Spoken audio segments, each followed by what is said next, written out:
I'm here. I'm Neha Soni. I'm a research scholar from the Department of Commerce and Management.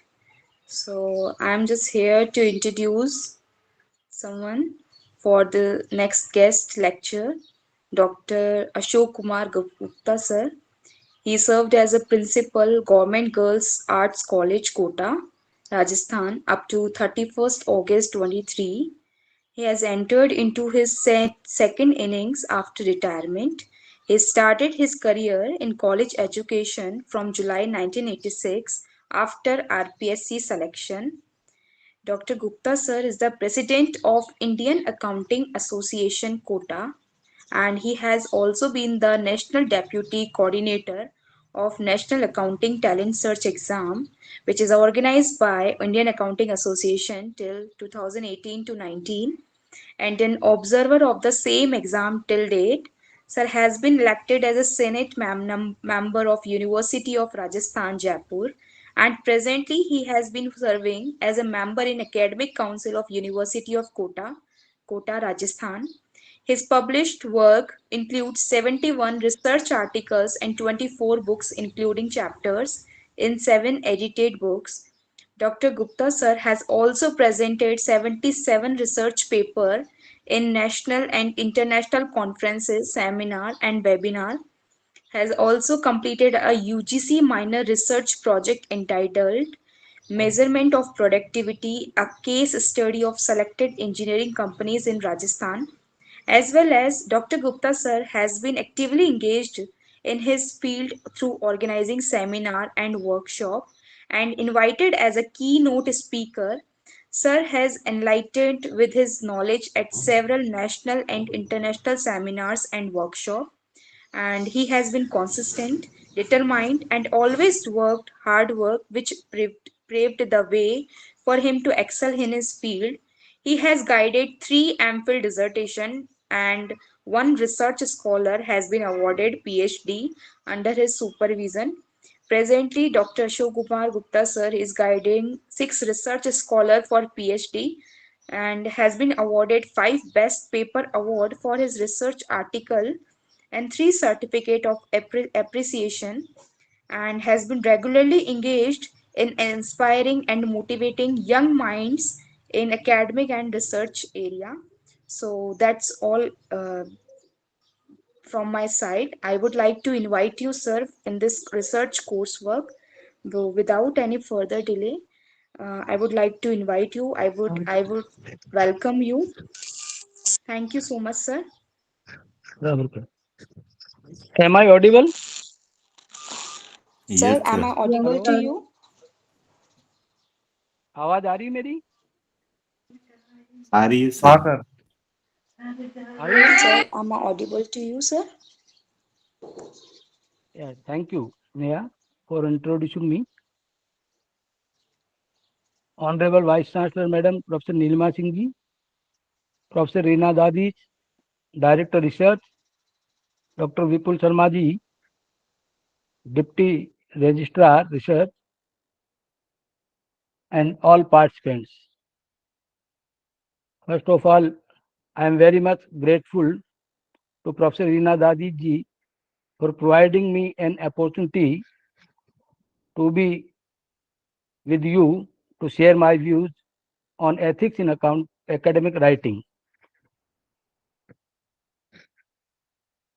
Now I am presenting my PPT.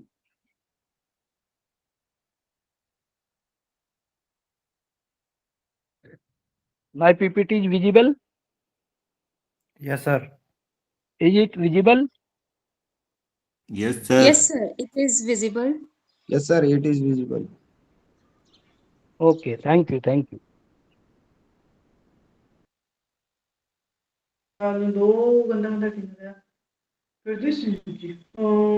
Ethics in academic writing topic पे discuss करेंगे, तो उसके बारे में थोड़ा सा मैं आपको बताना चाहूँगा कि एथिक्स इन एकेडमिक राइटिंग को प्लेगरिज्म से हम कई बार जोड़ते हैं। Plagiarism ethics in academic writing का एक पार्ट है। कई बार ऐसा लगता है कि एथिक्स एंड एकेडमिक राइटिंग और प्लेगरिज्म दोनों एक है, और हम प्लेगरिज्म के बारे में पढ़ चुके हैं। तो एथिक्स क्या क्या चीज़ें हो सकती है? तो एथिक एकेडमिक राइटिंग में केवल हमारा रिसर्च या थीसिस ही नहीं आती है, बल्कि इसके अलावा हम ऐसे लिखते हैं, या हम कोई न कोई रिसर्च ऐसे लिखते हैं, या इसके अलावा हम कोई बुक का रिव्यू करते हैं, या कोई लिटरेचर रिव्यू करते हैं, प्रोजेक्ट रिपोर्ट हो सकती है, प्रपोजल्स हो सकते हैं, डिजर्टेशन थीसिस हो सकती है, और केस स्टडी हो सकती है। तो इन सब के बारे में we will discuss in ethics in academic writing. So what is the meaning of ethics in academics? Academics का हम branch of, it is the branch of philosophy that involves analyzing and conceptualizing moral behavior and determining right from wrong. Ethics का मतलब यही है कि जो कुछ भी wrong है उससे हम right की तरफ किस तरह से चलेंगे, और जो मोरल बिहेवियर है उसको कैसे कंसेप्चुलाइज करेंगे, ये हमारे एथिक्स इन एकेडमिक में आता है। एजुकेशनल एथिक्स में भी इसका मीनिंग यही है कि हम ऑब्जर्व करते हैं राइट को और रॉन्ग एक्शन दोनों के बारे में। तो हम चलेंगे रॉन्ग से राइट की तरफ कि क्या रॉन्ग है और क्या राइट है। एकेडमिक रिसर्च में एथिक्स की जब बात करते हैं तो research ethics are moral principles that govern how researchers should carry out their work। यानी केवल किसी भी मैटर को हम कहीं से कॉपी पेस्ट कर लें, कट पेस्ट कर लें, वो ही केवल नहीं है, बल्कि सारी चीजें जो हमारी रिसर्च को शेप करती है उसके जो भी रेगुलेशंस हैं, जो भी रूल्स हैं, whether these have been framed by the university और गवर्निंग बॉडीज, कम्युनिटीज और गवर्नमेंट, इसी के भी द्वारा उन रूल्स को फ्रेम किया गया हो, तो वो सारे के सारे हमारे एथिक्स में आते हैं। हमें उन सारे रूल्स का पालन करना चाहिए। इसके बारे में भी आगे भी हम डिस्कस करेंगे। जैसे आप ये देखते होंगे कि यूनिवर्सिटी ये डिस्कस करती है या बताती है आपको कि कितना फॉन्ट का आपको लिखना है, किस साइज में लिखना है, किस तरह से हेडिंग लगाना है, तो वो सब भी हमारे एथिक्स इन एकेडमिक रिसर्च में ही आता है। अब मीनिंग ऑफ एकेडमिक राइटिंग का मतलब ये, जिसके बारे में हम अभी डिस्कस भी कर चुके हैं, all writing assignments that students have to prepare in order to continue their studies at college level. यानी कॉलेज लेवल पे भी है और आपके यूनिवर्सिटी लेवल पे भी ये चीजें आती है जब आप रिसर्च करते हैं। तो केवल रिसर्च से ही रिलेटेड नहीं है, स्टूडेंट के लेवल पे भी है, वो स्कूल लेवल पे भी हो सकता है, जिसके बारे में हम आगे डिस्कस करने वाले हैं। तो ये there is a formal way of writing in this type of writing. यानी लिखने का जो तरीका है उसका एक फॉर्मल वे है, जिसके बारे में हम ये डिस्कशन करेंगे। अब आप एकेडमिक राइटिंग के लिए आपकी शुरुआत कैसी होनी चाहिए? एक बार हम जब कभी भी कुछ भी लिखने बैठते हैं तो हमारे पास एक फियर ये होता है कि हम ग्रामेटिकल कोई मिस्टेक तो नहीं कर देंगे, कोई लॉजिकल ऑर्डर में लिखेंगे कि नहीं लिखेंगे। तो शुरुआत कैसे करनी है उसके लिए हम ये ध्यान रखेंगे, लेकिन लास्ट में जाकर के हमें परफेक्शन में जरूर जाना है, क्योंकि अगर हम परफेक्ट राइटिंग नहीं करेंगे तो फिर जो भी हमारे रीडर हैं उनको ये लगेगा कि इन्होंने क्या लिख दिया है। लेकिन स्टार्टिंग करने के लिए जो पॉइंट्स है उनके बारे में मैं यहाँ डिस्कस कर रहा हूँ आपके सामने। Don't worry about the sentence correctness, grammar mistake और logical order when you start free writing.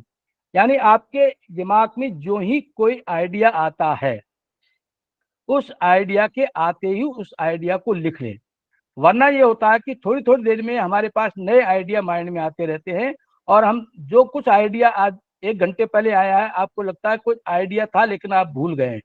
तो तुरंत ही उस आइडिया को लिखने में ये नहीं देखे कि ये करेक्ट लिखा जा रहा है कि नहीं लिखा जा रहा, कोई ग्रामेटिकल मिस्टेक है या नहीं है, या किसी लॉजिकल ऑर्डर में लिखा गया है कि नहीं है, इस बात का ध्यान नहीं देना। केवल आपको स्टार्ट कर देना उस आइडिया को लिखना, चाहे उसको ब्रीफ में लिख लें आप, चाहे उसको डिटेल में लिख लें। उसके बारे में सबसे बड़ी बात है, your motivation needs to be boosted to get you writing. आपको लिखने के लिए सबसे पहले जो जरूरत है वो आपका मोटिवेशन है। आप क्या लिखना चाहते हैं या नहीं लिखना चाहते हैं, उसका आप किस टॉपिक पे लिखना चाह रहे हैं, उसका मोटिवेशन की आपको आवश्यकता होती है।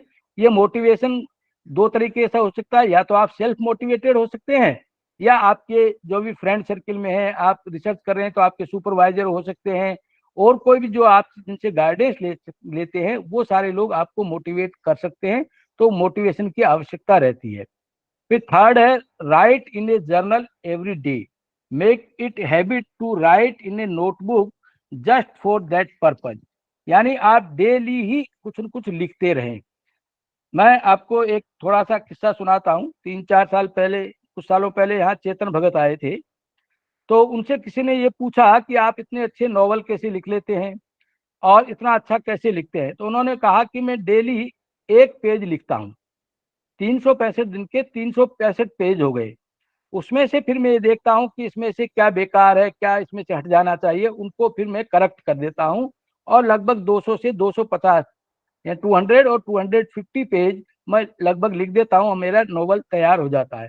तो आप इसके लिए प्रैक्टिस आपको करनी पड़ेगी कि डेली कुछ न कुछ, एक पेज, आधा पेज, जो भी आपको लगता है उतना आप डेली एक डायरी में लिखते चलें। As we as developing academic writing skill, keeping a personal journal can be useful as a practice. यानी एक आप डायरी बना लें, एक कॉपी बना लें, रजिस्टर बना लें, जो कुछ भी आपको लगता है, या आप लैपटॉप वगैरह पे लिखते हैं तो वहां पर डे एक पेज या आधा पेज, जो कुछ भी आपने सेट किया हुआ है, तो ये लिखना आपके लिए पर्सनल जर्नल में आपके लिए यूजफुल रहेगा प्रैक्टिस करने के लिए। नेक्स्ट है, writing for academic and professional success, writing skill can be improved if you take into account others opinion and findings. जब भी आप लिखते हैं तो एकेडमिक राइटिंग और नॉन एकेडमिक राइटिंग, दो तरह की राइटिंग होती है, जिसके बारे में आगे भी हम डिस्कस करेंगे। तो नॉन एकेडमिक राइटिंग में तो आप फिर भी कुछ भी अपने जो भी आपके विचार हैं उनको लिख सकते हैं, लेकिन एकेडमिक राइटिंग में आप अपने विचार के अलावा दूसरे लोगों की राय या उनकी कोई फाइंडिंग्स है, या दूसरे लोगों ने उस टॉपिक पे कोई काम किया है, तो अगर उसको भी आप लिखते हैं तो आपके लिए वो ज्यादा बेनिफिशियल होता है। क्योंकि जो कुछ भी आप लिखेंगे, अगर वो सपोर्टेड होगा लॉजिक से, तो दूसरे लोगों को भी उस पर भरोसा होगा कि हाँ, ये बहुत अच्छा लिखा है और इस संबंध में कोई दूसरी बात भी कही है। जैसे एक उदाहरण मैं आपको देता हूँ। सपोज मैं ये कहता हूँ आज देश में बहुत गरीबी है, लोग कहेंगे इसमें कोई बड़ी बात तो है नहीं। लेकिन अगर प्रधानमंत्री ने कहा है, या वित्त मंत्री ने कहा है, या किसी बड़े इकोनॉमिस्ट ने कहा है, और मैं उसका लॉजिक लगा कहता हूँ इन इन लोगों ने भी ये बात कही है, तो ऐसा लगता है कि मेरी बात को सपोर्ट मिलेगा। तो इसलिए दूसरे अच्छे लोग, जो रिनाउंड पर्सनल हैं, जो अथॉरिटीज हैं, उन लोगों ने इस फील्ड में जो भी काम किया है, उनकी जो ओपिनियन हो या उनकी जो फाइंडिंग्स है, तो अगर उनको भी हम उसमें ऐड करते हैं तो हमारी जो राइटिंग है वो बहुत ज्यादा साउंड हो जाती है। इसके बाद में है, थिंक क्रिटिकली। यानी जो कुछ भी बात है, हम एज रिसर्चर यदि बात करते हैं तो किसी भी बात को हम एक सिंपल वे में, डेस्क्रिप्टिव में वे में लिख देते हैं, तो उससे वो बात हमारी बहुत ज्यादा इंपॉर्टेंट नहीं होती है। यानी जो कुछ भी हम लिखते हैं हमारी राइटिंग के बारे में, तो हम अगर उसको क्रिटिकली लिखते हैं, उसकी आलोचनात्मक व्याख्या करते हैं, तो हम वो हमारे जो थॉट्स हैं उनको ज्यादा हम स्ट्रेंथन कर सकते हैं। उसी तरह से नेक्स्ट है, get a systematic introduction to the fundamental of your discipline. यानी आप जो भी लिखना चाह रहे हैं, सबसे पहले उसको इंट्रोड्यूस कीजिए कि आप क्या कहना चाहते हैं, उसकी क्या डेफिनेशन हो सकती हैं, उसके बारे में आपके क्या क्या कैरेक्टरिस्टिक्स हो सकती है, उसकी इंपॉर्टेंस क्या हो सकती है। क्योंकि किसी भी चीज के बारे में जब आप इंट्रोडक्शन लिखते हैं तो उसकी शुरुआत में ही आपको उसकी इंपॉर्टेंस बतानी पड़ेगी। क्योंकि हम किसी भी व्यक्ति को कोई भी बात बताते हैं या किसी भी काम को करने के लिए कहते हैं कि ये काम करिए या ये चीजें पढ़िए, तो एक क्वेश्चन हम सब लोगों के सामने आता है कि ऐसा करने से, ऐसा पढ़ने से क्या फायदा।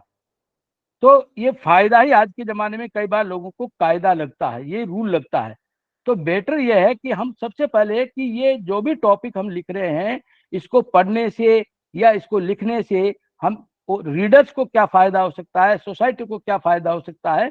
तो सिस्टमेटिक इंट्रोडक्शन में इस चीज को भी आप इंक्लूड करें। और उसके साथ साथ डेवलप रिसर्च स्किल, यानी जो रिसर्च की स्किल है वो आपको इसमें यूज करनी पड़ेगी। और उसके अंदर अंदर आपको देखना पड़ेगा कि सोर्सेज ऑफ इंफॉर्मेशन क्या है। यानी कहीं से भी यदि आप कोई मैटर लिखते हैं तो उस मैटर को लिखने के लिए आपने कहाँ से लिया है। अगर आपने सोर्स दे दिए हैं, जैसे कि आपने अब तक के रिसर्च में देखा होगा कि रेफरेंसिंग, बिब्लियोग्राफी, ये सारी चीजें इसमें हम देते हैं, तो कौन सी बुक से लिया है, किसी आर्टिकल को कौन सी जर्नल से लिया है, वो ऑथेंटिक है कि नहीं, रिलायबल कितनी है, क्रेडिबल कितनी है, ये सारी चीजें उसमें आनी चाहिए। तो सोर्स ऑफ इंफॉर्मेशन देने से हमारी जो एकेडमिक राइटिंग है वो बहुत अच्छी हो जाती है, और ये चीज फिर एथिकल लगती है। ऐसा नहीं लगता कि हमने अपनी मर्जी से लिख दिया है, या किसी के कहने सुनने से कि फला व्यक्ति ने कहा है या ऐसा सुना था, उसके आधार पे आपकी साउंड और स्ट्रेंथन नहीं होती है एकेडमिक राइटिंग। अब ये किस किस तरह की एकेडमिक राइटिंग हो सकती है, genres of academic writing and its destructive usage. ये जो अभी मैंने बताया था कि जैसे ऐसे है, ऐसे लिखने में भी एकेडमिक राइटिंग हमारी हो सकती है। उसमें मोस्ट एकेडमीज यूज ऐसे टू एक्सेस स्टूडेंट्स प्रोग्रेस, यानी जितनी भी सारी अकादमियां हैं, बहुत सारी तरह की अकादमियां होती है, वो ये देखना चाहती है कि स्टूडेंट्स की प्रोग्रेस क्या है, किस तरह का उनका डायरेक्शन जा रहा है लिखने में। तो उसके लिए वो एसेज लिखवाती हैं, और या कोई क्वेश्चन देती हैं या कोई टॉपिक दे देते हैं, और उस पर लोगों के ओपिनियन को लेते हैं। तो ऐसे जो एसेज होते हैं उनको, जो जैसा मैंने अभी भी कहा कि सपोर्टिंग एविडेंस हमारे होने चाहिए, उसी से हम बातों को लिखेंगे। दूसरा है, सेकंड है रिसर्च पेपर। यानी रिसर्च पेपर जो है वो हमें डिटेल इंफॉर्मेशन प्रोवाइड कराते हैं, जिसमें हम बहुत सारे सेक्शंस के बारे में अभी आपने इतने कोर्स वर्क में सुन ही लिया होगा कि उसमें लिटरेचर रिव्यू किस तरह से करना होगा, मैथोडोलॉजी क्या रहेगी, डिस्कशंस में आप क्या लिखेंगे, कंक्लूजन में क्या लिखेंगे। मैथोडोलॉजी और लिटरेचर रिव्यू ये इम्पोर्टेंट पार्ट हैं। जब तक आप लिटरेचर रिव्यू नहीं करेंगे तब तक आपको ये पता ही नहीं लगेगा कि आप किस डायरेक्शन में जा रहे हैं। और फिर और लोग भी कोई काम कर रहे होंगे और आपका कोई काम है, तो उसमें कोई डिफरेंस है कि नहीं। यानी रिसर्च गैप क्या रहा, लिटरेचर रिव्यू का जो मेन इंपॉर्टेंट पॉइंट है वो आपका रिसर्च गैप फाइंड आउट करना है, और उस रिसर्च गैप के आधार पे ही आप ये जस्टिफाई कर पाएंगे। क्योंकि एक पहला क्वेश्चन जब आप पीएचडी के लिए वाइवा में जाते हैं तो वो पूछते हैं कि आपने ये टॉपिक क्यों लिया, तो आपको वहां जस्टिफाई करना पड़ता है कि इसी फील्ड में ये काम हो चुका है, जो आप रिव्यू ऑफ लिटरेचर के आधार पे बताएंगे, और फिर ये बताएंगे कि ये रिसर्च गैप था, लोगों ने ये काम नहीं किया, उस काम को हम कर रहे हैं। इसी तरह से मैथोडोलॉजी क्या रही है, आपने किस तरह से अपनाया है। मैंने बहुत सारे लोगों से सुना है कि मैथोडोलॉजी का पता ही नहीं होता है, मॉडल कौन सा लगना चाहिए, कौन से स्टेटिस्टिकल टूल्स टेक्निक्स लगने चाहिए। कई बार हम स्टेटिस्टिकल टूल्स टेक्निक्स लगाते समय या टेस्ट करते हैं हाइपोथेसिस, तो यही पता नहीं होता कि पैरामेट्रिक टेस्ट कौन से होते हैं, नॉन पैरामेट्रिक टेस्ट कौन से होते हैं, किस वाली स्टडी में कौन से टेस्ट लगेंगे। तो ये भी हमारा पहले से क्लियर होना चाहिए। तो ये हमारी एकेडमिक राइटिंग में, रिसर्च में बहुत पेपर तैयार करते समय हमें पता होना चाहिए। और डिस्कशंस में केवल एक लेमैन की तरह ये नहीं लिख देना कि ऐसा होता है, ऐसा होता है, वैसा होता है। आपको इंटरप्रिटेशन करना है और ये देखना है कि ऐसा क्यों होता है। और कंक्लूजन में जब आप लिखेंगे तो उसके साथ अपने सजेशंस भी होंगे, कि वो सजेशंस ऐसा नहीं है कि सरकार को ऐसा करना चाहिए, कंपनियों में कर रहे हैं तो ऐसा करना चाहिए, लिटरेचर में लिख रहे हैं तो साहित्यकारों को इस तरह से लिखना चाहिए। क्यों लिखना चाहिए और कैसे लिखना चाहिए, ये आपका सजेशन होगा, तब आपकी जो रिसर्च पेपर है वो कंप्लीट होगा। उसी तरह अगर आप बुक रिव्यू करते हैं तो आप ये देखेंगे कि जित बुक के अंदर वो ऑथर क्या कहना चाहते हैं, और उसमें उनकी ओपिनियन क्या है, और उस ओपिनियन के साथ साथ आपकी भी ओपिनियन ये होनी चाहिए कि इन्होंने बुक में ये बातें अच्छी लिखी है, ये बातें कमी रह गई, अगर ये लिखते तो ज्यादा बेटर रहता, ज्यादा बेनिफिशियल होता। तो बुक रिव्यू के संबंध में भी इस तरह की बात होनी चाहिए। एक टेक्सुअल एनालिसिस है, उसमें हम जो भी कोई भी लिटरेचर से रिलेटेड रहती है, कोई पोएट्री हो सकती है, किसी की स्पीच हो सकती है, कोई साइंटिफिक पेपर्स हो सकते हैं, तो उनका ये जानना कि इसका मीनिंग क्या है और उसका एनालिसिस करना, ये टेक्सुअल एनालिसिस में है। ऐसे लिटरेचर रिव्यू की बात जब मैं अभी कर ही चुका हूं, तो लिटरेचर भी हमारा दो तरह का रहता है, एक क्रिटिकल लिटरेचर रहता है और दूसरा हमारा अलाइड लिटरेचर रहता है। क्रिटिकल लिटरेचर ये होता है कि उसमें हम जो भी हमारा टॉपिक है, उस टॉपिक से रिलेटेड मैटर उस लिटरेचर में हमें को हमारे को अवेलेबल होता है। लेकिन अलाइड लिटरेचर है कि वो डायरेक्टली तो हमारे टॉपिक से रिलेटेड नहीं होता है, लेकिन उससे हम रिलेट करके किसी तरह से निकाल सकते हैं। जैसे आजकल इंटरडिसिप्लिनरी चल रहा है, मैं कॉमर्स का स्टूडेंट रहा हूँ, तो मैं कई बार देख रहा हूँ मैनेजमेंट के भी स्टूडेंट यहाँ जुड़े हुए होंगे कि कई बार आता है Hanuman Chalisa and management, leadership and Ramcharitmanas. तो इस तरह से वो अलाइड लिटरेचर है, डायरेक्ट तो उसमें लीडरशिप के बारे में नहीं मिलेगा या मैनेजमेंट के बारे में नहीं मिलेगा, लेकिन उससे रिलेटेड हम पॉइंट्स को निकाल करके उस लिटरेचर रिव्यू में कर सकते हैं, जिसके लिए आपने बहुत इसमें सुना भी होगा कि किस तरह के हमारे पास में सोर्सेज होंगे, प्राइमरी सोर्सेज लिटरेचर के होंगे, सेकेंडरी सोर्सेज होंगे, टेरिटरी सोर्सेज होंगे, और आजकल तो ऑनलाइन बहुत सारे सोर्सेज है जिनसे के आधार पे हम लिटरेचर रिव्यू कर सकते हैं, और वो किस तरह से हम उनको लिखेंगे इसके बारे में आपने डिटेल से पढ़ा होगा, यहाँ हम डिटेल से डिस्कशन नहीं करेंगे। प्रोजेक्ट रिपोर्ट भी इसके अंदर ही आती है कि हम उसमें जो भी डॉक्यूमेंट है उसमें सारी उस जो प्रोजेक्ट है उससे रिलेटेड इंफॉर्मेशन हमारे पास में होनी चाहिए। और बेसिकली ये हम बिजनेस प्लान ऑफ एक्शन के लिए क्लियरली हमारे डिस्क्राइब होने चाहिए गोल एंड ऑब्जेक्टिव। यदि हमारी गोल्स एंड ऑब्जेक्टिव पहले से क्लियर नहीं है तो हम उस प्रोजेक्ट रिपोर्ट को तैयार नहीं कर सकते। तो प्रोजेक्ट रिपोर्ट के जो भी फॉर्मेट रहते हैं उसी फॉर्मेट में जो जो भी पॉइंट इंपॉर्टेंट रहते हैं उसके आधार पे हमको लिखना चाहिए, किसी भी पॉइंट को छोड़ना नहीं चाहिए। इसी तरह से किसी तरह के कोई प्रपोजल्स हम तैयार कर रहे हैं, जैसे रिसर्च के प्रपोजल्स तैयार कर रहे हैं, यूजीसी के तैयार कर रहे हैं, आईसीएसआर के कर रहे हैं, या किसी प्रकार से किसी बिजनेस के प्रपोजल्स तैयार कर रहे हैं, तो उसमें हम ऑब्जेक्ट भी करेंगे, लिखेंगे, उसकी मेथोलॉजी भी लिखेंगे, और डिटेल प्लान क्या रहेगा प्रपोजल का वो प्रपोजल के बारे में भी करेंगे। उसी तरह डिजर्टेशन और थीसिस के बारे में भी उसी तरह से लिखेंगे हम। जब आप अभी पीएचडी का काम चालू करेंगे तो आप डिजर्टेशन जिन्होंने पीजी में लिखा होगा, आजकल एमफिल तो चलती नहीं है, तो पीजी में किसी को एक्सपीरियंस रहा होगा, या पीएचडी के लिए जब लिखेंगे तो उसमें भी जितनी भी सारी चीजें हैं वो आपने अभी जब सिनॉप्सिस तैयार करेंगे तो उसमें भी ये सारी चीजें निकल करके आएंगी। तो डिजर्टेशन और थीसिस को भी हम इस एकेडमिक राइटिंग में लेते हैं। ऐसे सोशल साइंस या साइंस में कोई मेडिकल से या किसी से रिलेटेड कोई केस स्टडी होती है तो उसको भी हम एकेडमिक राइटिंग में ही लेंगे। अब इसके फीचर्स क्या होने चाहिए, यानी फॉर्मल एंड अनबाइस्ड होनी चाहिए, क्लियर एंड प्रिसाइज होनी चाहिए, फोकस्ड एंड वेल स्ट्रक्चर्ड होनी चाहिए, वेल सोर्स्ड होनी चाहिए, करेक्ट एंड कंसिस्टेंट होनी चाहिए। अब ये फॉर्मल एंड अनबाइस्ड कैसी होनी चाहिए, जो भी चीज आप लिखेंगे, कई बार ये होता है कि हम जब रिसर्च कर रहे हैं हमारे ऑब्जेक्टिव तय हो गए हैं, और ऑब्जेक्टिव बनाने के बाद हमने हाइपोथेसिस बना लिए। हाइपोथेसिस बनाने के बाद जब हम उसके लिए स्टैटिस्टिकल टूल्स टेक्निक्स या अगर वहाँ वो नहीं होते हैं तो रिसर्च क्वेश्चंस के आधार पे स्टडी करते हैं, तो हमारा ये जिद नहीं होनी चाहिए कि जो हाइपोथेसिस हमने लिखी है वो ट्रू ही हो। जो कुछ आपने लिखा है वो हो सकता है ट्रू नहीं हो, फॉल्स भी हो सकता है। और कभी कभी तो ऐसा भी एक्सपीरियंस आता है कि जिस टॉपिक पे हम काम कर रहे हैं लास्ट में निकल करके कई बार ये आता है कि इस टॉपिक पे तो काम भी नहीं किया जा सकता। तो ये भी अनबाइस्ड होना चाहिए, ये नहीं आप जबरदस्ती कर दें। अगर उसमें ऐसा होता है कि कई बार आपको लगता है कि हाँ ये सिचुएशंस बनती है तो हो सकता है, तो आप फ्यूचर रिसर्च का जब स्कोप लिखते हैं तो वहां उसको लिख सकते हैं। तो आपको जो कुछ भी इंफॉर्मेशन आप करते हैं इसमें फॉर्मल में एंड अनबाइस्ड में, academic writing aims to convey information in an impartial way, यानी आपका पार्शियलिटी बिल्कुल नहीं होनी चाहिए। और the goal is to base arguments on the evidence under consideration, not the author's per preconception, यानी आपके पहले से कुछ आपने दिमाग में बना रखा है कि मुझे तो ऐसा ही लिखना है।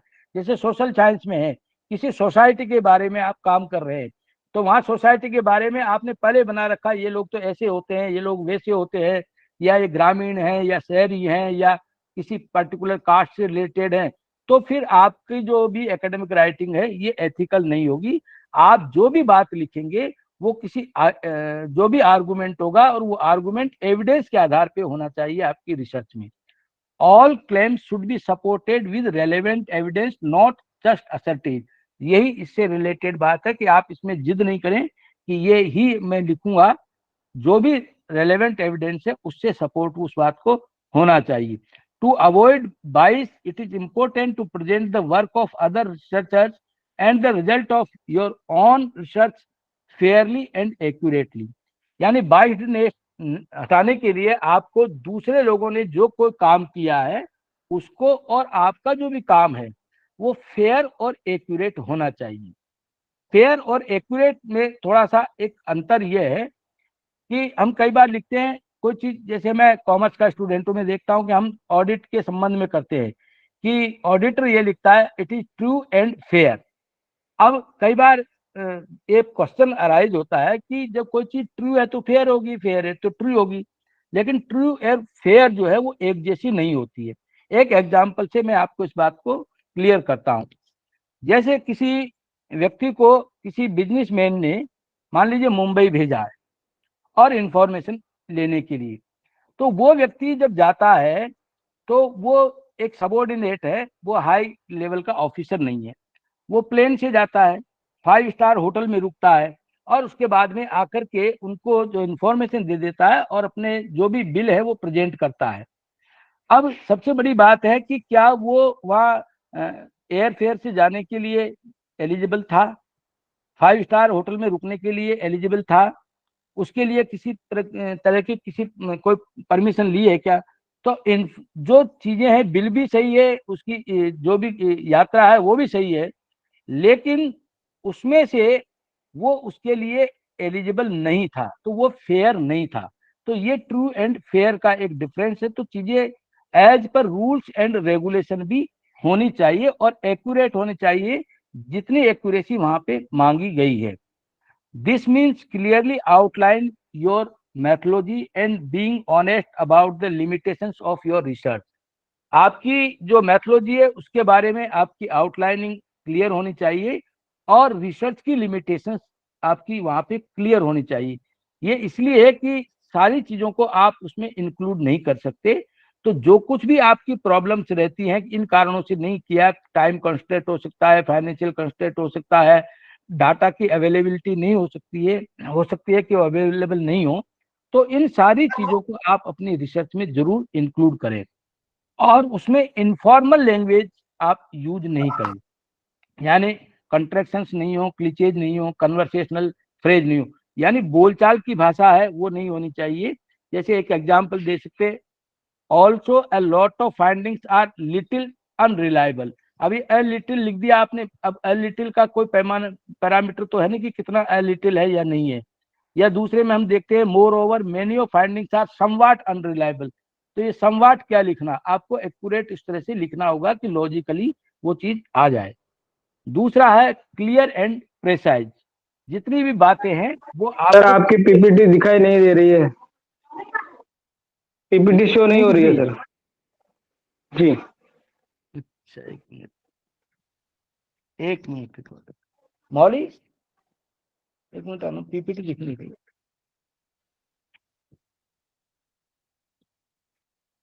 सर हमें तो हो रही है। सर हमें तो दिख रही है। दिख रही है नहीं दिख रही, नहीं दिख रही है। नहीं दिख रही नहीं है। दिख रही है? जी सर। दिख रही है? Yes sir. नहीं शो नहीं हो रही सर। एक मिनट, एक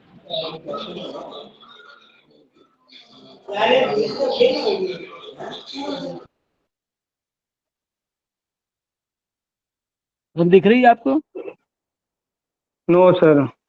नहीं सर, नहीं दिख रही। यस यस सर, यस अब दिख रही है सर। दिख रही है सर। दिख रही सर। किसको दिख रही है, किसको नहीं दिख रही क्या? हाँ सर दिख रही है। अब दिख रही है सर, दिख रही दिख रही है, ठीक है। है। Yes sir. तो जो कुछ भी आप लिखते हैं वो एक तो क्लियर होना चाहिए और प्रिसाइज वे में होना चाहिए।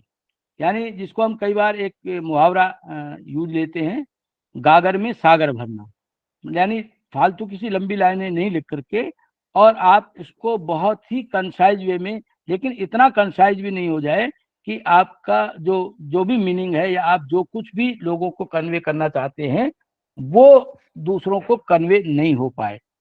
तो जैसे इसमें है people have interested in this thing for a long time. अब लॉन्ग टाइम का कोई पता नहीं है, तो ये क्लियर होना चाहिए कि लॉन्ग टाइम कितना है, 5 ईयर, 10 ईयर, कितना पर्टिकुलर ईयर आपका लिख सकते हैं कि 2012 है, 13 है, 15 है। तो ये इस तरह की चीजें होनी चाहिए इसमें। फिर इसी तरह से इसमें आप इसी तरह के ऐसे यूज नहीं करें। Avoid hedging your claims with words like perhaps, यानी ये परहैप्स वाले जो वर्ड हैं ये इस तरह से नहीं होने चाहिए। आप जो एग्जैक्ट चीज आती है उसको ही लिखे कि, और जो मैंने पहले भी कहा है कि विद लॉजिकल सपोर्ट उस चीज को लिखेंगे तो ये परहैप्स वाली बात आएगी ही नहीं। इसी तरह से फोकस्ड एंड वेल स्ट्रक्चर्ड होना चाहिए, यानी जो कुछ भी टेक्स्ट आप लिखते हैं वो केवल जस्ट कलेक्शन ऑफ आइडिया नहीं है, उसमें क्लियर पर्पज होना चाहिए कि आप किस पर्पज के लिए उसको लिख रहे हैं। जैसे हम किसी भी आर्टिकल में लिखते हैं या थीसिस में लिखते हैं तो सबसे पहले ऑब्जेक्टिव लिखते हैं, तो उससे हमारे पर्पज क्लियर हो जाते हैं कि हमारा पर्पज क्या है, और उसी पर्पज के लिए ही उससे रिलेटेड ही रिलेवेंट रिसर्च क्वेश्चन होने चाहिए। कई बार मैंने थीसिस में देखा है कि ऑब्जेक्टिव हमारे अलग हैं और रिसर्च क्वेश्चन या थीसिस के स्टेटमेंट अलग होते हैं। तो जो भी पर्पज या ऑब्जेक्टिव आपने लिखे हैं उसी ऑब्जेक्टिव के से रिलेटेड ही क्वेश्चंस होने चाहिए, क्योंकि आपको उस ऑब्जेक्टिव को अचीव करने के लिए वैसे क्वेश्चन होंगे, वैसे ही आपकी हाइपोथेसिस होगी, या वैसे ही आपके रिसर्च क्वेश्चन होंगे, वैसे ही आपके टेस्ट लगाए जाएंगे और वैसे ही रिजल्ट निकल करके आएंगे। तो पहले आपको क्लियर पर्पज कर लेना चाहिए, और ये पर्पज जो क्लियर है वो या तो आपको रिव्यू ऑफ लिटरेचर जब आप करते हैं बहुत डेप्थ में जाते हैं उससे होता है, आपके सुपरवाइजर हैं उनके साथ मिलकर के डिस्कस कर सकते हैं, आपके साथ के जो भी रिसर्च फ्रेंड्स हैं उनके साथ डिस्कस कर सकते हैं, लेकिन ये चीज पहले ही क्लियर हो जानी चाहिए। मैं हमेशा एक बात जरूर कहता रहता हूँ कि जब आप सिनॉप्सिस लेवल पे होते हैं, ये ऑब्जेक्टिव वगैरह या रिसर्च मेथोडोलॉजी जब लिखते हैं तो ये इतना क्लियर हो जाना चाहिए कि आप लास्ट में जाकर के आपको परेशानी नहीं हो। वरना कई बार क्या होता है, तुरंत से सिनॉप्सिस बनाई और तैयार करके आप रख देते हैं और बाद में गाइड से पूछते हैं कि साहब अब क्या करना है। तो आपको क्या करना है ये उसी समय क्लियर हो जाना चाहिए, तो आपका अगर पर्पज क्लियर है तो आपको आगे जाकर के दिक्कत नहीं आएगी। और इसमें से जो इंफॉर्मेशन आप इसमें इंक्लूड करेंगे वो इंक्लूड करने के लिए आप 3 तरीके से स्ट्रक्चर इसको कर सकते हैं। स्ट्रक्चर एट 3 लेवल, यानी होल टेक्स्ट क्या रहेगा आपका, पैराग्राफ का स्ट्रक्चर क्या रहेगा और सेंटेंस का स्ट्रक्चर क्या रहेगा। तो ओवरऑल स्ट्रक्चर में always include an introduction and a conclusion, यानी दोनों चीजें तो आपको पता ही होगी कि इंट्रोडक्शन क्या लिखना है और कंक्लूजन में लास्ट में जाकर के क्या करना है। Divide longer text into chapters और सेक्शंस विद क्लियर हेडिंग्स, यानी आपके पास 2 चीजें होंगी, या तो आप जैसे बुक लिख रहे हैं, थीसिस लिख रहे हैं या कोई आर्टिकल लिख रहे हैं, तो जो आपकी थीसिस रहेगी या बुक रहेगी उसमें तो आपको चैप्टर्स में सारे को डिवाइड करना पड़ेगा, और यदि आप मान लीजिए आर्टिकल वगैरह लिख रहे हैं तो उसको सेक्शंस में आप क्लियर हेडिंग के साथ में दिखा सकते हैं। Make sure information is presented in a logical order, यानी जो भी इंफॉर्मेशन में बार बार यही बात आपको स्ट्रेस दे रहा हूं कि लॉजिकल ऑर्डर में जरूर होनी चाहिए, एक लेमैन की तरह नहीं होना चाहिए, क्योंकि जो कुछ भी लोग आपको रिसर्च आपने की है, आप टाइम भी उसमें लगा रहे हैं, आपका फाइनेंशियल उसमें लग रहा है, और उसके बाद में आपने बुक्स वगैरह भी पढ़ी होंगी, तो उसके आधार पे एक लेमैन की तरह बात नहीं निकल करके आनी चाहिए, खास करके सोशल साइंस के जो भी सब्जेक्ट होते हैं। या मैं जैसे कॉमर्स का स्टूडेंट हूँ, यहाँ कॉमर्स के स्टूडेंट भी जुड़े हुए होंगे, एक एग्जाम्पल से मैं बात बता रहा हूँ कि हम जैसे रेशियो एनालिसिस करते हैं, और रेशियो एनालिसिस में हम लिखते हैं कि करंट रेशियो है current assets and current liabilities के बीच में है, 2:1 का बेटर हमारा करंट रेशियो माना जाता है। अब मान लीजिए किसी का 2:1 से ऊपर आ गया तो हम लिख देते हैं बढ़िया है, और यदि कम आ गया तो हम लिखते हैं ये बेकार है। लेकिन केवल ये लिख देना कि it is good sign of current ratio या it is the bad sign of current ratio, ये इतना सफिशियंट नहीं है। आपको you will have to produce, you will have to write why it is good, why it is bad, what action should be taken to make to correct the current ratio. आपको उसमें logic लगाने पड़ेंगे, तब आपकी जो presentation है वो better रहेगा। ऐसे ही पैराग्राफ का आपका स्ट्रक्चर पता होना चाहिए। Start a new paragraph when you move on to a new idea, एक नए आइडिया की तरफ आप जाते हैं तो नया पैराग्राफ आप स्टार्ट करें। Use a topic sentence at the start of each paragraph to indicate what it's about and make clear transition between paragraphs.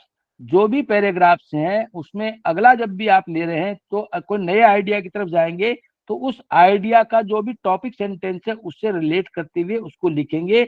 और ट्रांजिशन वर्ड जो ऑल्सो वगैरह जितने भी आते हैं इनके बारे में आपको डिटेल में खूब मिल जाएगा, गूगल वगैरह पे ढूंढेंगे ट्रांजिशन वर्ड्स, तो वो वर्ड्स आपको उसमें से देने पड़ेंगे।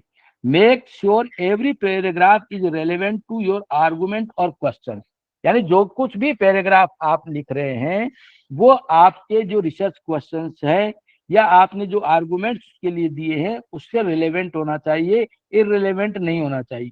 कई बार ये होता है कि हम मैटर कलेक्ट कर लेते हैं और मैटर कलेक्ट करने के बाद हमारे अंदर ये आता है कि जो मैटर कलेक्ट कर तो लिया ही, होना तो ये चाहिए कि जो कुछ मैटर हमने कलेक्ट किया है उसमें से हम ये सर्च करें कि या उसमें से ये छांट लें कि हमारे टॉपिक के रिलेटेड ये मैटर है या नहीं है। कोई मैटर अगर हमारे टॉपिक से रिलेटेड नहीं तो उसको छोड़ देना चाहिए। ये नहीं कि मैंने तो इकट्ठा कर लिया अब इसमें लिख ही देता हूँ, ये लिख देती हूँ क्योंकि अब किया है तो काम उसका यूजलेस क्यों करें, तो वो यूजलेस होता ही है, आपको उसको छोड़ देना है। ऐसे सेंटेंस का जो स्ट्रक्चर है उसमें आपको use transition words to express the connections between different ideas within and between sentence. यानी सेंटेंस के बीच में या उसके अंदर, सेंटेंस के अंदर ही कोई डिफरेंट आइडिया है तो आपको ट्रांजिशन वर्ड यूज करने पड़ेंगे। अप्रोप्रिएट पंक्चुएशंस जरूर होने चाहिए। जैसे हम कई बार कहते हैं रोको मत जाने दो, रोको मत जाने दो, अब उसमें कॉमा कहाँ लगाना है उसके आधार पे ही उसका मीनिंग निकल करके आएगा, तो हमें पता होना चाहिए कि पंक्चुएशंस कहाँ कहाँ कौन से होंगे। ऐसे use a variety of sentence length and structure, यानी एक ही तरह की बात नहीं लिख दें। मैंने कई बार थीसिस वगैरह में देखा है कि हम एक ही तरह से लिख दें, he says, he says, he says या ही सेड या एक्स वाई जेड सेड, तो वो चेंज करते रहें। कोई एग्जाम में लिखते हैं, कई एलोबरेट लिखते हैं, तो अलग अलग तरीके से उसमें वर्ड्स यूज करते हुए सेंटेंस की लेंथ और स्ट्रक्चर का भी हमें ध्यान रखना होगा। ये सेंटेंस बहुत बड़े भी नहीं होने चाहिए, वेल सोर्स्ड होने चाहिए। नेक्स्ट जो है वेल सोर्स्ड होना चाहिए, यानी जो भी जिसके बारे में अभी कहा है मैंने कि सोर्सेज जो है वो होने चाहिए। उसके बारे में आप लोगों ने पढ़ ही लिया होगा कि जो हम रेफरेंसेज लिखते हैं वो एपीए से लिखते हैं, एमएलए से लिखते हैं, शिकागो से लिखते हैं। जिस भी तरीके का हम पैटर्न इसमें अपनाते हैं इसके बारे में आगे भी इसमें दिया हुआ है, तो वो सोर्सेज जो है वो हमारे रेफरेंस के रूप में उसमें दिया होना चाहिए। अब दो तरह की बातें आती है, कई बार सारे स्टूडेंट्स ने आपने समझ ही लिया होगा, लेकिन फिर भी मैं समझता हूँ कि दो चीजों को हम स्पष्ट कर लें कि एक रेफरेंस और एक बिब्लियोग्राफी। तो रेफरेंस में तो केवल उन्हीं चीजों को लिखे जो जिनका मैटर आपने अपने वर्क के अंदर दिया हुआ है, इंसर्ट किया हुआ, लिखा हुआ है। और बिब्लियोग्राफी में वो भी हो सकता है जिनका कोई भी कोटेशन या आपने उसको साइट नहीं किया, लिखा नहीं है, लेकिन आपने पढ़ा जरूर है और दूसरे लोग उसको पढ़ सकते हैं, तो बिब्लियोग्राफी थोड़ा बड़ा होता है। और रेफरेंस केवल एग्जैक्ट जो कुछ भी आपने सोर्स लिए हैं उसके बारे में ही लिखना है। तो जो भी सोर्स है वो क्रेडिबल होने चाहिए, यानी जिस फील्ड में आप रिसर्च कर रहे हैं उस फील्ड की जो भी ऑथोरिटीज है या ऐसी रीडिंग्स है जो बार बार आ रही हैं, जैसे आप मैटर ढूंढते हैं गूगल स्कॉलर पे ढूंढ सकते हैं या और कहीं भी ढूंढते हैं, तो आप ये देखेंगे कि एक टॉपिक को जो ही आप डालते हैं कई आर्टिकल्स, कई बुक्स और कई चीजें आ जाती है। तो आपको ये देखना है कि सबसे ज्यादा साइटेड किसको किया गया है, वो इसका मतलब इम्पोर्टेंट है। या आप अपने गाइड से या और लोगों से जब डिस्कस करते हैं तो पता लगता है कि इस फील्ड में इस व्यक्ति ने बहुत अच्छा काम किया है, तो उसने जो काम किया उन सोर्सेज को भी आप जरूर से जरूर आपके इसमें इंक्लूड करें। केवल विकीपीडिया पे जो इसमें लिखा है कि citing Wikipedia is typically discourage, केवल विकीपीडिया के आधार पे नहीं लिख दें। जो भी इंफॉर्मेशन है उसको आप किसी यूनिवर्सिटी की लाइब्रेरी से या एकेडमिक डाटाबेस आपके पास में हुआ है उससे या क्रेडिबल जो सोर्सेज हैं उनमें से यदि कोई आपको मैटर मिलता है तो वो आपको उसमें लिखना चाहिए। You must always site your sources in academic writing. जो कुछ भी सोर्सेज आपने लिए हैं उनको साइट जरूर कर देना चाहिए, क्योंकि प्लेगरिज्म का जमाना है, पहले के जमाने में पकड़ा नहीं जाता था, आजकल तो तुरंत पकड़ में आ जाता है कि आपने ये सोर्स कहाँ लिया है। और एक ये एथिकल बात भी लगती है कि मैं कई बार एक बात कहता रहता हूँ, वो 4 पंक्ति में आपको सुनाता हूँ कि जिंदगानी में जोश न हो, जिंदगानी में जोश न हो, बात करने का होश न हो, लाख ऐब हो इंसान में, एक एहसान फरामोश न हो। तो हमने जिसका मैटर लिया है कम से कम उसको साइड तो जरूर करें।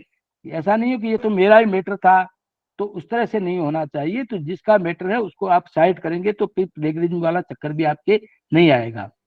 This means acknowledging whenever you quote or paraphrase someone else's work by including a citation in the text and a reference list at the end।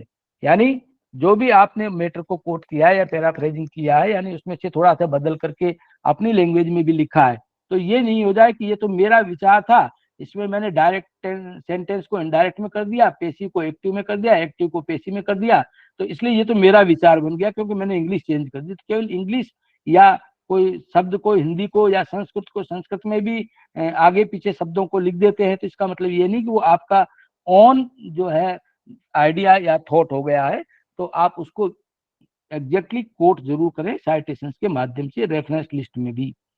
ये मैंने अभी बताया था कि साइटेशंस की स्टाइल बहुत सारी हो सकती है, एपीए, एमएलए है, शिकागो है, और भी हैं। तो जिस भी स्टाइल में आपके सब्जेक्ट में चलता है, आपकी यूनिवर्सिटी में कहा गया है, या किसी पर्टिकुलर जर्नल में आप आर्टिकल देते हैं, तो उनके रूल्स रेगुलेशंस रहते हैं पहले से ही कि इस तरह की हमारे साइटेशंस लिखे जाएंगे, तो उस तरह से ही आप लिखें। A good plagiarism checker can help you to catch and issue before it's too late. यानी पहले ही आप कहीं भी इसको मैटर को प्रेजेंट करते हैं तो प्लेगरिज्म चेकर के यूनिवर्सिटी की तरफ से भी प्रोवाइड कराए गए हैं और दूसरे भी जगह से होते हैं, तो उससे आप अगर चेक कर लेते हैं तो आपको दिक्कत नहीं आएगी। फिर है करेक्ट एंड कंसिस्टेंट, यानी along with following the rules of grammar, punctuation and citation, it is important to consistently apply stylistic convention regarding पहला हाउ टू राइट नंबर्स, यानी नंबर आपको किस तरह से लिखने हैं। इंट्रोड्यूसिंग एब्रीविएशंस, ये बुक्स वगैरह में भी एब्रीविएशंस वगैरह लिखते हैं, थीसिस में भी आ जाती है। या वर्ब के टेंसेज है वो डिफरेंट सेक्शंस में किस तरह से यूज करने हैं, या जो वर्ड आप कोई भी वर्ड लिखते हैं या कोई हेडिंग लिखते हैं तो उसको कैपिटलाइज करना है या किस तरह से करना, वो वाली चीज भी रहती है। ये बहुत ही माइन्यूटली चीजें हैं। मेरे जो गाइड थे उनका मैं देखता था कि जैसे हम कहीं भी लिखते हैं, कॉलेज लिखते हैं, तो वो कहते थे जल्दी जल्दी, आज तो हम कंप्यूटर पे लैपटॉप पेन पे सारा लिख रहे हैं, पहले हाथ से लिखने का होता था तो सी स्मॉल है या कैपिटल में लिखा गया है। तो ये छोटी छोटी बातों को भी वो टोकते थे कि हाँ ये स्मॉल में आना चाहिए और ये कैपिटल लेटर आना चाहिए, तो इस बात का भी ध्यान रखें। या पंक्चुएशंस वगैरह यूके या यूएस की इंग्लिश है तो इंग्लिश के लोगों से आप कांटेक्ट जरूर करें और जहां जिस तरह का लिख रखा है उसी तरह के पंक्चुएशंस का उसमें आप अप्लाई कर सकते हैं। और इसके साथ साथ आप जो है केयरफुली जो है प्रूफ रीडिंग जरूर करें जब भी आप किसी को सबमिट करें, ये मैटर को, या तो आर्टिकल को सबमिट कर रहे हैं या थीसिस को यूनिवर्सिटी को सबमिट कर रहे हैं। होता यह है कि हम जब लास्ट मोमेंट पे आते हैं तो इतने एग्जॉस्ट हो जाते हैं कि फिर लगता है कि एक बार तो इसको हम सबमिट कर ही दें, जो होगा जो देख लेंगे, प्रूफ रीडिंग की आवश्यकता नहीं समझते। लेकिन लास्टली जो है थोड़ा सा अपने अंदर पेशेंस रख के और ये समझ ले कि एक टाइम फ्रेम पहले भी बना लें कि मुझे इस समय इसको सबमिट करना है, तो इतना टाइम मुझे प्रूफ रीडिंग के लिए रखना ही है। तो उस समय फिर आपको किसी भी तरह की कोई, चाहे पंक्चुएशन की हो या ग्रामर की हो या और कोई भी मिस्टेक है, वो नहीं रहेगी। फिर इसके जो राइटिंग कैसे करेंगे, लिखेंगे कैसे एकेडमिक राइटिंग को, तो ये 4 तरीके हैं। एक तो डेस्क्रिप्टिव हो सकता है, एनालिटिकल हो सकता है, परसुएसिव हो सकता है, या क्रिटिकल हो सकता है। डेस्क्रिप्टिव में तो जो कुछ भी है, जो फैक्ट्स हैं, जैसे आपने उसमें भी पढ़ा होगा टाइप्स ऑफ रिसर्च में भी कि डेस्क्रिप्टिव रिसर्च किस तरह की होती है, तो उसमें हम सिंपल जो है टाइप है ये एकेडमिक राइटिंग का, जो कुछ भी फैक्ट और इंफॉर्मेशन है।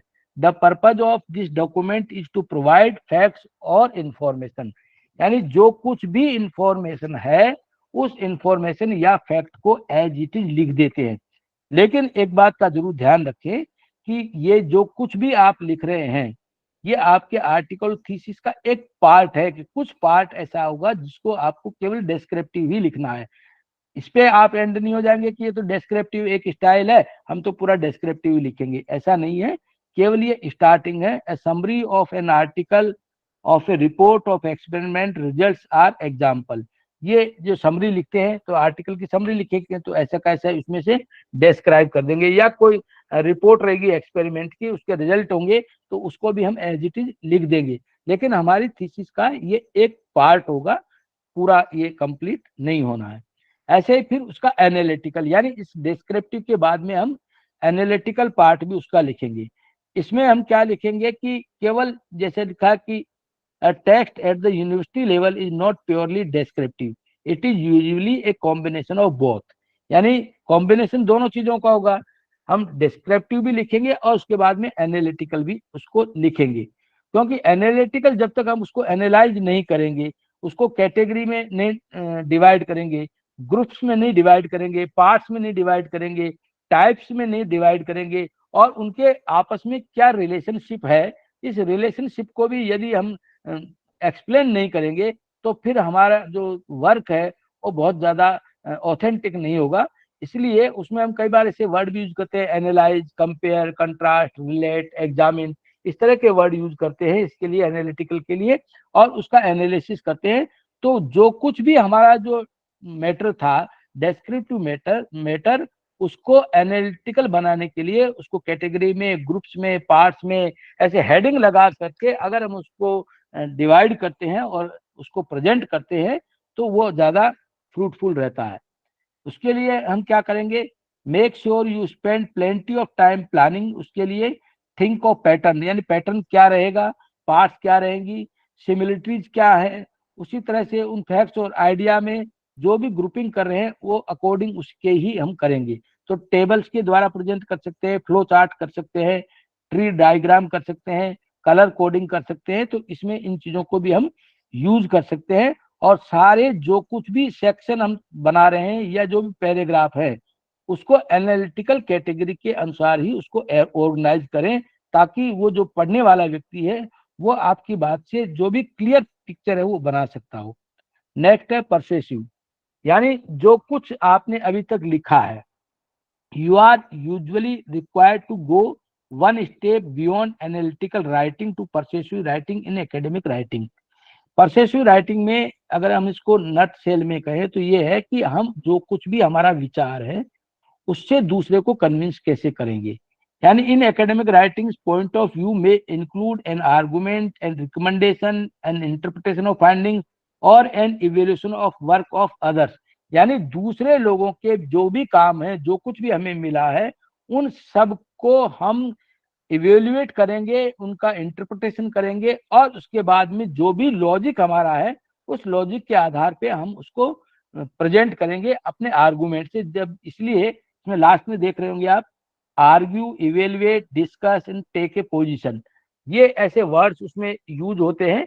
और आप अपना एक स्टैंड क्लियर करते हैं दूसरे को कन्विंस करने के लिए। तो इस तरह की राइटिंग में, यानी पहले आपने डिस्क्राइब किया, फिर उसको एनालाइज किया, और एनालाइज करके फिर आपने अपना जो कुछ भी इंटरप्रिटेशन देना है, अपने ऑन थॉट्स देने हैं। यानी इसमें सब्जेक्टिविटी यानी पर्सनल जजमेंट इसमें शामिल हो जाता है।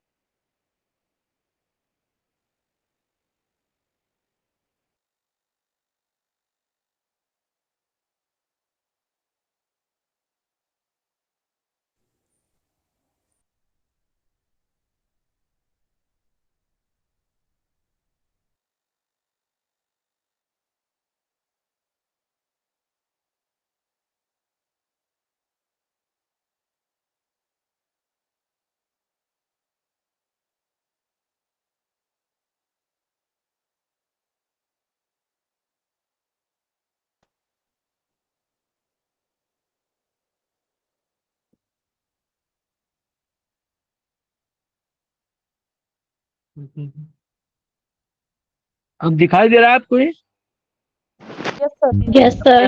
Yes, यस हाँ, अभी हाँ लाइट चली गई तो कनेक्टिविटी चली गई थी। हाँ, अब आ रहा है, दिखाई दे रहा है?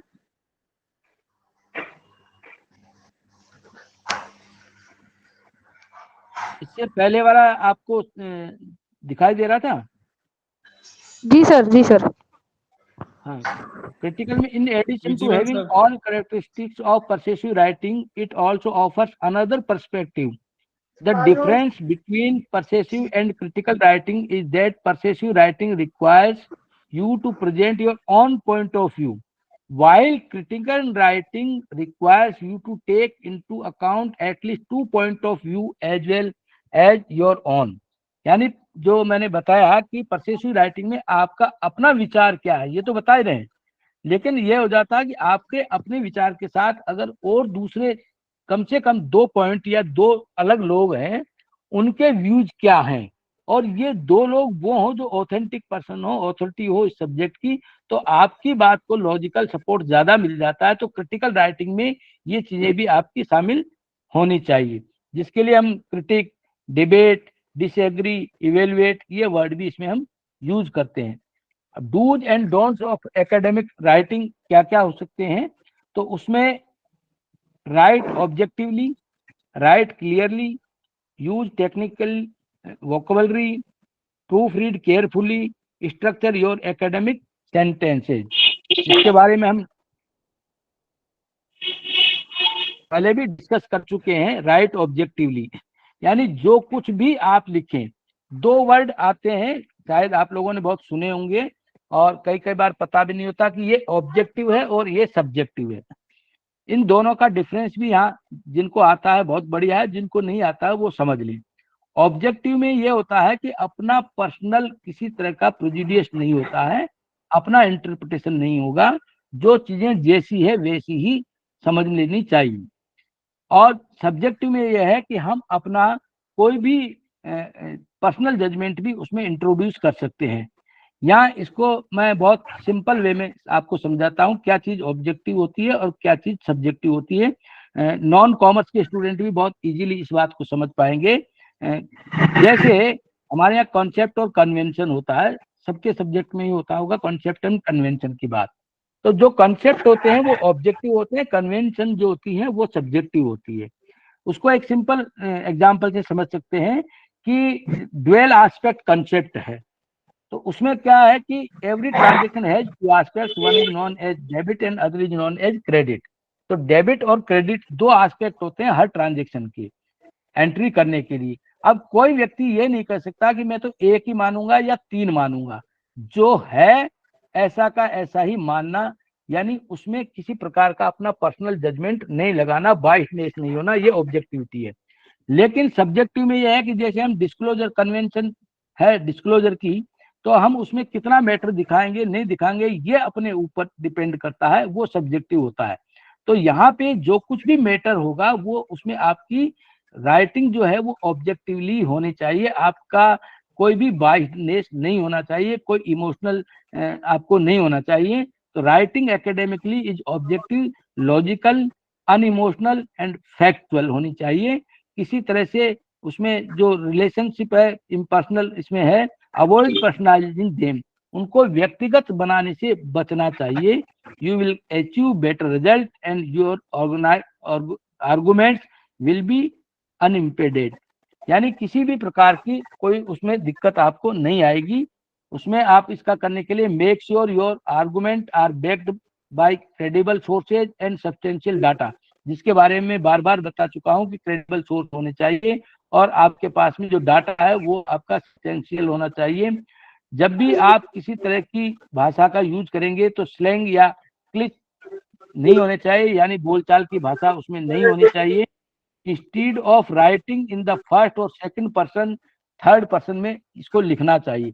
यानी बहुत सारे लोग कई बार लिखते हैं आई सजेस्ट दिस, इस तरह से नहीं लिखना चाहिए, बल्कि ये लिखना चाहिए कि द स्टडी सजेस्ट दिस। तो ये अगर आप यूज करेंगे तो ज्यादा बेटर रहेगा।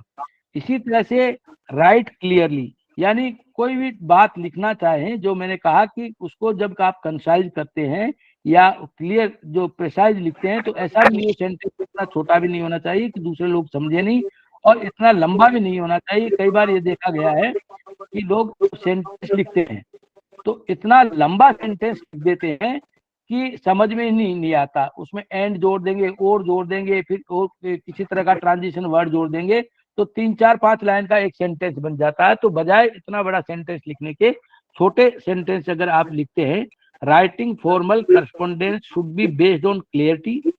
All academic writing rules are designed to make it easy for others to understand your analysis or research. Don't overwrite your paragraph so that your audience can readily understand your ideas. आपका जो main purpose है, वो main purpose है लोगों को अपनी बात जो कुछ भी है उसको कन्वे कर देना।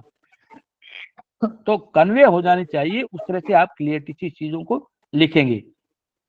टेक्निकल अगर वोकेबलरी अपने सब्जेक्ट के, साइंस में साइंस के वर्ड्स रहते हैं, कॉमर्स के वर्ड रहते हैं, और उसी तरह से लिटरेचर के रिलेटेड सब्जेक्ट होते हैं, उसमें लिटरेचर रिलेटेड वर्ड्स रहते हैं। तो आप अपनी जो भी टेक्निकल वोकेबलरी जहाँ जिस तरह का यूज होता है, उन टेक्निकल वोकेबलरीज को यूज जरूर करें। उसी तरह से जो मैंने अभी कहा था, प्रूफ रीड केयरफुली करें। उसमें प्रूफ रीडिंग के लिए जो भी आपका टाइम है पहले से फिक्स कर ले, ताकि कोई भी एरर नहीं रहनी चाहिए, एरर फ्री आपका होना चाहिए, ग्रामेटिकल मिस्टेक नहीं है होनी चाहिए। कई बार ऐसा रहता है कि हम ये समझते हैं कि यहाँ से हमने मैटर लिया, वहां से लिया, और उसके बाद में हमने लिखा है तो सही होगा। तो उसके लिए आप किसी भी जो भी लैंग्वेज के टीचर्स हैं उनसे कंसल्ट जरूर करें, ताकि किसी तरह की कोई प्रॉब्लम उसमें क्रिएट नहीं हो। उसी तरह से आपका जो एकेडमिक सेंटेंसेज हैं वो उनका स्ट्रक्चर ठीक होना चाहिए, बहुत लॉन्ग भी नहीं होने चाहिए, बहुत छोटे भी नहीं होने चाहिए, जिसके बारे में मैं बता चुका हूँ। इस बार विपुल जी जुड़े हुए हैं। हेलो, विपुल जी जुड़े हुए हैं क्या?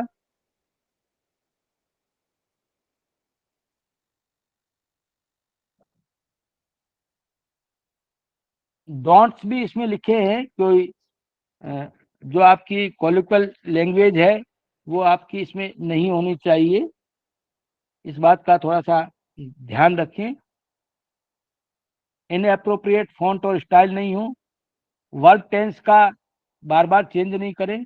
एक बात का उसमें ध्यान रखें कि प्रेजेंट सिंपल में लिखना है या पास्ट में परफेक्ट में लिखना है, या किस तरीके से आपको टेंसेज का यूज करना है, वो इसमें आपको राइटिंग में ध्यान रखना पड़ेगा।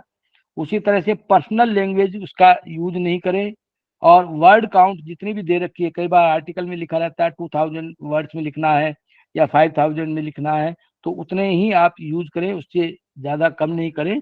तो ये कॉलिकल लैंग्वेज के लिए भी लिखा है कि you should be careful about language you use in your paper, eliminate everyday conversational English, उसका यूज नहीं करें। कई बार हम आजकल बहुत छोटे छोटे वर्ड्स यूज करने लगे हैं, और किसी की जगह उसकी जगह लिखने थैंक्स में भी लिखते हैं तो THN के एक्स लिख देते हैं। ऐसे वर्ड्स जो है वो उसमें हमारे लिखे नहीं जाए।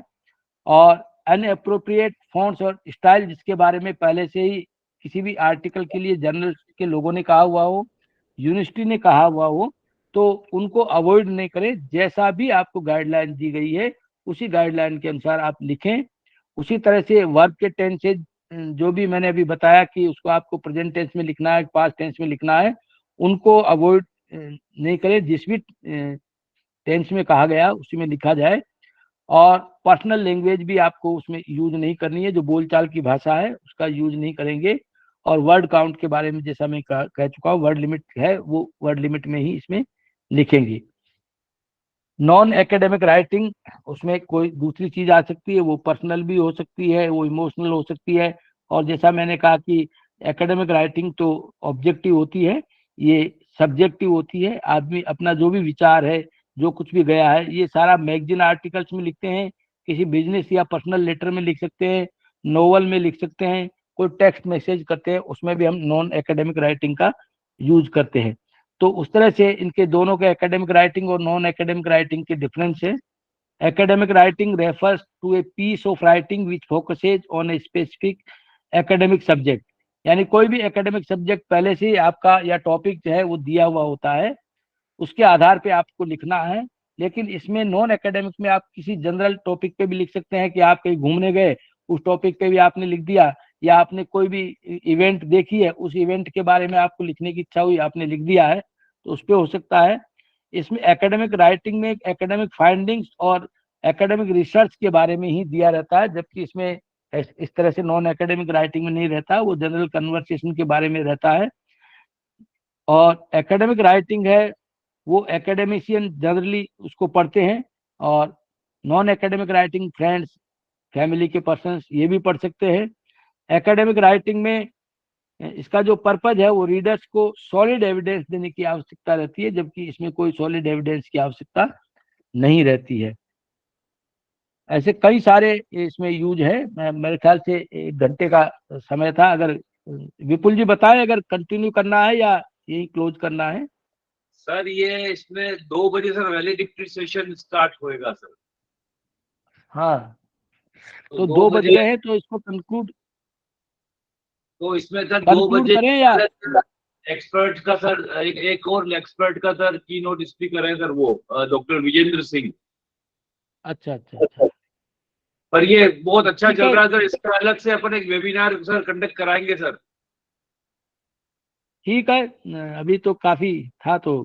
और ये सर ये जो है सुपरवाइजर के लिए भी, जितने भी रिसर्च सुपरवाइजर है हमारे, उनके लिए भी सर ये एक वेबिनार हो सकता है सर। ये बहुत ही अच्छा टॉपिक है सर। हाँ ठीक है, आगे कभी आप रखिए। और फिजिकली यदि रहता है तो ज्यादा बेटर रहता है, इंटरेक्शन भी हो जाता है उसमें। यहाँ इंटरेक्शन तो होता नहीं है सर। इसमें क्या है कि बच्चों की संख्या काफी ज्यादा है और हाँ, दूर बच्चे, इसके कारण ये ऑनलाइन रखा। ठीक है, थैंक यू, आपने बहुत समय आपने मुझे दिया, बुलाया।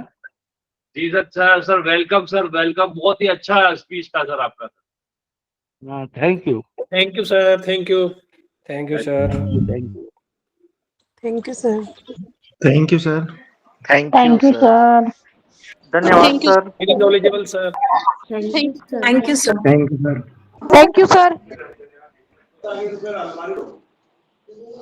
Thank you sir. Thank you sir.